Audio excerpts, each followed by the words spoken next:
প্রথমবারের মতো প্রধান বিরোধী দল হিসেবে এবারের সংসদ মাতাবে জামায়াতে ইসলামী। একই সাথে জোট শরিক জাতীয় নাগরিক পার্টিকেও দেখা যাবে শক্ত অবস্থানে। এর মধ্যে মঙ্গলবার গঠিত হতে যাচ্ছে নতুন মন্ত্রিসভা।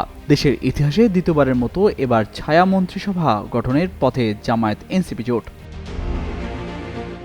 সম্প্রতি ছায়া মন্ত্রিসভা গঠনের ঘোষণা দিয়েছে বাংলাদেশ জামায়াত ইসলামী ও জাতীয় নাগরিক পার্টি। দুটি দলের শীর্ষ দুই নেতা সামাজিক যোগাযোগ মাধ্যমে পোস্ট দিয়ে একথা জানিয়েছেন। ত্রয়োদশ জাতীয় সংসদ নির্বাচনে সুনামগঞ্জ ২ আসনে জামায়াতের প্রার্থী ও সুপ্রিম কোর্টের জ্যেষ্ঠ আইনজীবী মোহাম্মদ শিশির মনির গতকাল শনিবার রাতে ফেসবুকে নিজের ভেরিফাইড অ্যাকাউন্টে দেওয়া এক পোস্টে ছায়া মন্ত্রিসভা গঠনের কথা বলেন।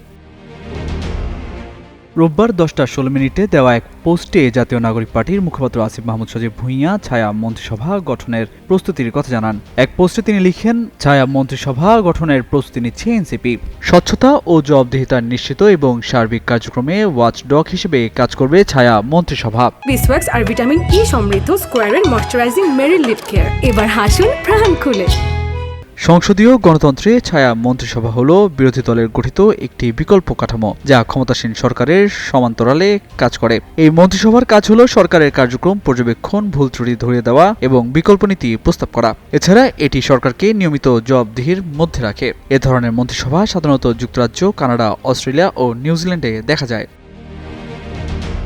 বাংলাদেশের ইতিহাসে সবশেষ 2009 সালে ছায়া মন্ত্রিসভা গঠন করে বিএনপি। সে সময় ছায়া প্রধানমন্ত্রী হিসেবে কাজ করেন বিএনপির তৎকালীন চেয়ারপারসন খালেদা জিয়া। এছাড়া ছায়া পররাষ্ট্রমন্ত্রী হিসেবে ছিলেন মওদুদ আহমেদ, ছায়া অর্থমন্ত্রী মির্জা আব্বাস, ছায়া স্বরাষ্ট্রমন্ত্রী MK আনোয়ার, ছায়া বাণিজ্য মন্ত্রী ছিলেন আমির খসরু মাহমুদ চৌধুরী। এবারও মন্ত্রণালয়ের ওপর নির্ভর করে দলের সংসদ সদস্যদের নিয়োজিত করতে পারেন জামায়াত এনসিপি। তামজিদ মির্জা, যুগান্তর নিউজ।